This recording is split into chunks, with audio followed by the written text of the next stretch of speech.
DSA के series में मैंने पिछली वीडियो जो डाला था उसमें मैंने क्यू के सारे टाइप्स ऑफ क्यू को मैंने कंप्लीट किया। इसमें अब मेरा जो बचा हुआ टॉपिक था वो दो टॉपिक नहीं, मेरा पॉइंट बचा हुआ था। एक था कि मैंने एप्लीकेशन स्टैक का आपसे शेयर किया था और न ही क्यू के एप्लीकेशन को मैंने शेयर किया था।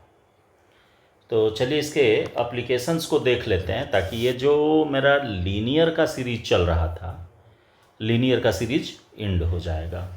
तो देखिए इसमें मैं दो तीन बातें आपको बता देता हूँ कि स्टैक का एप्लीकेशन क्या है। तो जो रियल लाइफ में है मैं उसी को पॉइंट आउट किया हूँ और कुछ भी नहीं किया। ये देखिए फंक्शन कॉल एंड रिकर्सन। आप शुरू से ही यदि लैंग्वेज आप पढ़े, सी पढ़े, तो उसमें रिकर्सिव फंक्शन आप पढ़े हुए हैं। तो रिकर्सिव फंक्शन में आप देखे होंगे कि फंक्शन अपने आप को अपने अंदर कॉल करता है। तो जहाँ भी इस तरह का सिचुएशन होगा तो ये क्या करेगा कि मेमोरी में एक स्टैक का फॉर्मेशन करेगा इस तरह का, और हर एक कॉल को वो इसी तरीके से अरेंज करते चला जाएगा। तो ये जो बना, ये क्या बना, आपका स्टैक बना। तो स्टैक बना तो यहाँ से आपको वैल्यू को रखते चला जाएगा नीचे से ऊपर की तरफ। तो यहाँ भी स्टैक आपका यूज होता है, तो उसी को मैंने लिखा है कि the programs state pushes into the stack when a function is invoked. जैसे ही कॉल होता है वैसे ही वो क्या होता है, पुश हो जाता है। The previous functions execution is continued after the function returns by popping the state of the stack. माने जब तक ये कॉलिंग चलते रहेगा तब तक वो क्या करेगा, वहाँ से पुश करेगा, और पुश करने के बाद जब ये ऑपरेशन कंप्लीट होगा तो क्या करेगा, पॉप करेगा, वहाँ से एक एक करके सबको निकालेगा। तब तक निकालेगा जब तक कि उसमें फंक्शन की कॉलिंग या फंक्शन को वो कंटेन किए हुए है। तो इसके बाद है आपको undo and redo operations. Undo और रीडू ऑपरेशन आप हर एक जगह यूज करते हैं। वर्ड में यूज करते हैं, तो वर्ड में यूज करते हैं तो क्या होता है, अनडू करते हैं। तो अनडू का मीनिंग होता है अनडन दी वर्क, जो करंट टास्क किए हैं उसको ख़त्म कर देगा। और यदि गलती से ख़त्म हो गया तो फिर आप क्या कीजिएगा, उसको चाहिएगा कि वो वापस आ जाए। तो वापस आ जाएगा तो आप रिड्यू यूज करते हैं। तो रिड्यू यूज करते हैं तो वो क्या करता है कि जो अनडू का एक्शन है उसको ये रिमूव करता है, हटाता है। तो उस केस में आप इसको यूज कर सकते हैं स्टैक को। तो इसको मैंने लिखा है कि वेरियस एप्स मैंने applications undo redo functionality implies stack to remember the prior operation. A new action is added to the stack each time it is completed. The top member of the stack is popped and the initial procedure is then carried out to reverse the processes। या process आपका देखिए ये करेगा क्या, simple सा चीज़ जानिए कि मान लीजिए हमने ऐड किया तो ये ऐसे स्टैक बनाया, तो अनडू करेंगे, तो अनडू करेंगे तो इसी स्टैक के निचले पोजीशन पर उसको ला करके स्टोर कर लिया। और जैसे ही रीडू करते हैं तो यहीं से वो निकाल लेता है, यानी कि एक में पुश किया, जैसे ही आप अनडू किए तो पुश किया और रीडू किए तो उसी को क्या कर लेगा, पॉप कर लेगा। तो जो भी आपका वैल्यू रहेगा वो आसानी से वहाँ से आ जाएगा। इसी तरीके से नेक्स्ट जो है वो है आपका कि एक्सप्रेशन इवैल्यूएशन। एक्सप्रेशन इवैल्यूएशन का मतलब क्या है कि देखिए तीन तरह का एक्सप्रेशन आप देखें, इनफिक्स, प्रीफिक्स और पोस्टफिक्स। तो उसका इवैल्यूएशन कैसे होगा कि सबसे पहले ऑपरेशन किसका होगा। तो स्टैक में जब तक उसके ऑपरेंड को नहीं डालेंगे, आपको टेबुलर फॉर्मेट से मैंने आपको ऑलरेडी बता चुका हूँ कि कैसे आप इनफिक्स को प्रीफिक्स और पोस्टफिक्स में कन्वर्ट करेंगे। तो वहाँ पर आपने देखा ही है कि जितने भी ऑपरेटर्स हैं वो आकर के स्टैक में होल्ड करता है, तो इसका मतलब है कि वहाँ भी स्टैक की आवश्यकता है। The stack data structure evaluates expression in the infix, postfix and prefix notations. Operations are carried out depending on the top of elements of the stack once operations and operators and operands are pushed onto it। आपको तो मैंने सारा चीज़ दिखा ही दिया है, पिछले video में आप देखेंगे तो आपको ये मिल जाएगा कि किस तरीके से उसको पुश करेंगे। ये सारी बातें वहाँ पर आपको मिलेंगी। इसके बाद है कि ब्राउज़र हिस्ट्री, जैसे आप वेब ब्राउज़र देखते हैं तो वेब ब्राउज़र में क्या होता है कि हिस्ट्री में जाते हैं तो जितना भी ऑपरेशन किए रहते हैं सारा कुछ आपको दिखते रहता है। तो वो भी क्या है, एक तरह का स्टैक वो यूज करता है वहाँ पर भी। तो web browsers use stacks to record the websites you visit, माने जहाँ आप घूमे हुए रहते हैं या जिसको आप ब्राउज किए रहते हैं।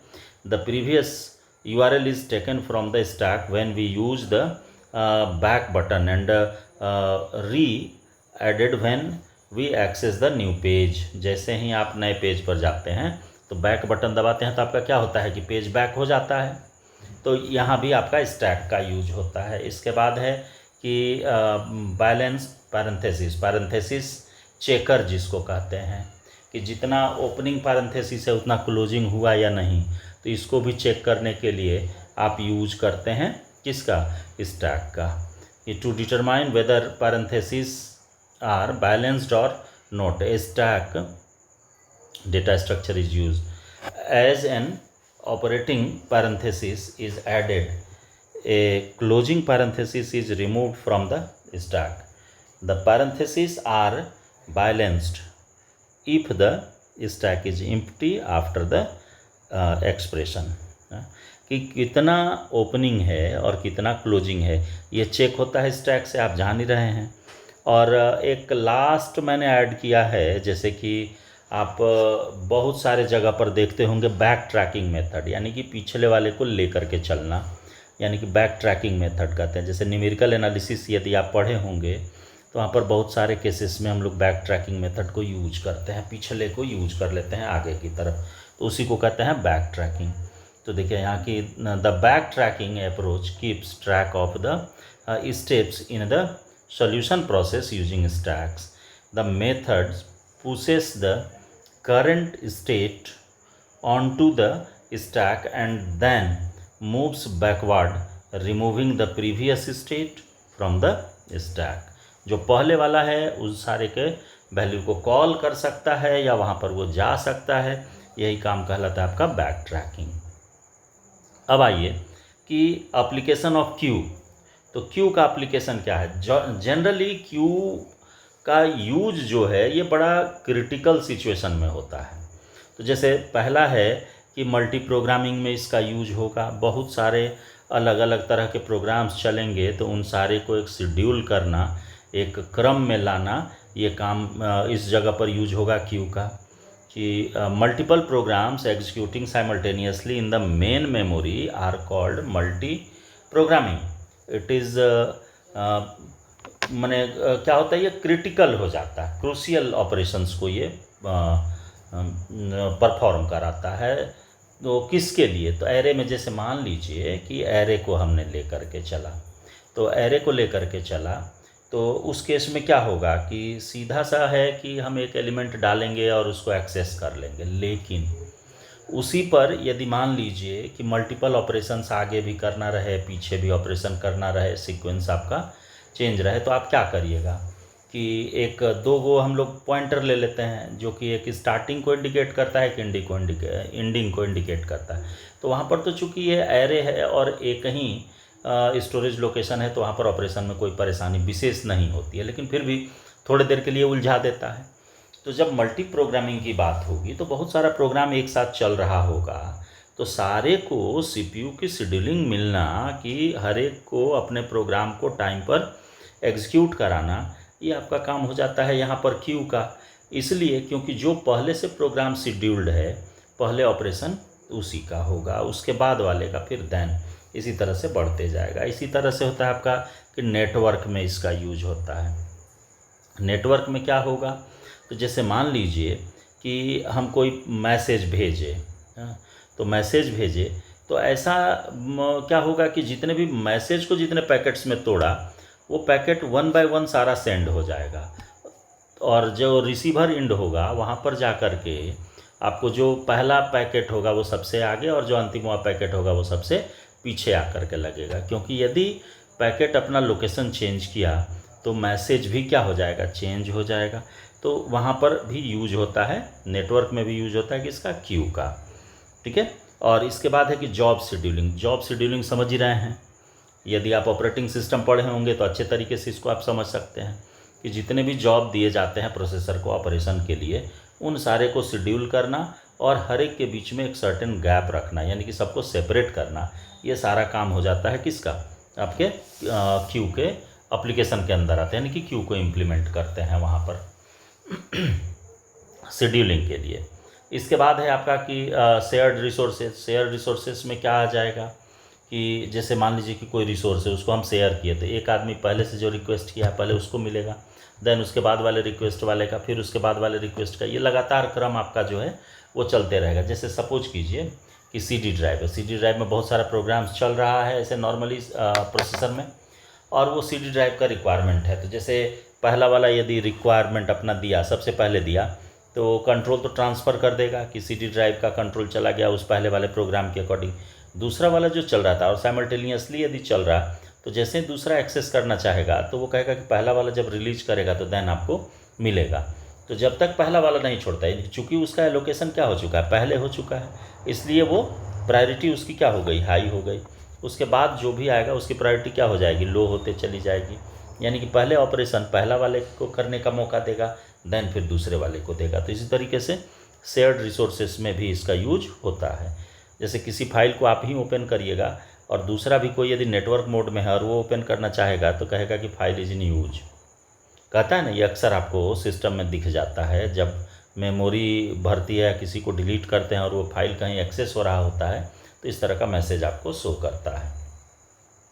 तो ये तो हो गई मान लीजिए कि थियोरिटिकल बैकग्राउंड के अकॉर्डिंग आपको मैंने बताया। अब इसको जो जनरल भाषा में है, जो कि रियल लाइफ एग्जांपल्स हो सकता है, तो वो मैंने नीचे कोड कर दिया है इसको कि real life applications of stack and Q. देखिए जैसे स्टैक में यदि देखेंगे तो स्टैक में क्या हो जाएगा कि आपका CD DVD, stack of books, call centre system, ये भी सारा कुछ क्या हो जाएगा, स्टैक को के कंसेप्ट को यूज करता है। जैसे कॉल सेंटर में भी क्या होता है, पहला कॉल कर लिया, ठीक है, अब दूसरे ग्राहक को करिए, तीसरे को करिए, चौथे को करिए, तो वो भी क्या होता है कि स्टैक के फॉर्म में होता है, मैंने एक तरफ से उठाता है और कॉल करते चला जाता है। उसी तरीके से अंडू रीडू बता ही दिए हैं, हिस्ट्री ऑफ वेब, ये तो आप जान ही रहे हैं। यूट्यूब डाउनलोड्स, वो भी वही काम करता है, यानी कि स्टैक के तरफ बिहेव करेगा, यानी कहीं तरफ से सारा काम होते चला जाएगा। Memory allocation by the operating system, ये भी स्टैक के तरह ही काम करता है। ऑलरेडी आपको DSA के स्टार्टिंग में मैंने बताया था कि memory allocation and D allocation, यानी कि वहाँ पर शुरू में आप जब देखिएगा इसको कि जहाँ से मैंने DS स्टार्ट किया था कि DMA, डायनामिक मेमोरी एलोकेशन, उसको देखिएगा तो आपको ये कंसेप्ट समझ में आ जाएगा। क्यू को यदि देखें तो क्यू का यूज कहाँ कहाँ होगा, तो ATM बूथ लाइन में, टिकट काउंटर पर, कीबोर्ड्स के जो की प्रेस, यानी कि जो उसका सीक्वेंस है की के प्रेस करने का, उस पर, CPU शेड्यूलिंग में, कस्टमर के वेटिंग टाइम में, जैसे कोई भी कॉल होता है तो कहता है ना कि अब आप इंतज़ार कीजिए, दोबारा मैं आपसे मिलता हूँ, तो इसका मतलब है कि उस बीच में क्या होता है, बहुत सारा कॉल चलते रहता है, तो वो क्या करेगा, सारे को क्यू के फॉर्म में यूज करता है। तो ये हो गया एप्लीकेशन क्यू का और स्टैक का। तो अब जो मेरी वीडियो इस पर आएगी वो आएगी आपको नॉन लीनियर के तरफ। नॉन लीनियर में 2 पार्ट है, ट्री है और ग्राफ है। तो उसमें से एक पार्ट कोई लेकर के मैं चलूँगा, तो जनरली ट्री को लेकर के चलूँगा। उसमें बहुत सारी टर्मिनोलॉजीज़ हैं, उसके बारे में अवेयर होना होगा, उसके इमेजेस को जानना पड़ेगा, तो देन आप आसानी से इसकी कोडिंग भी समझ सकते हैं। तो मिलते हैं अगली वीडियो में।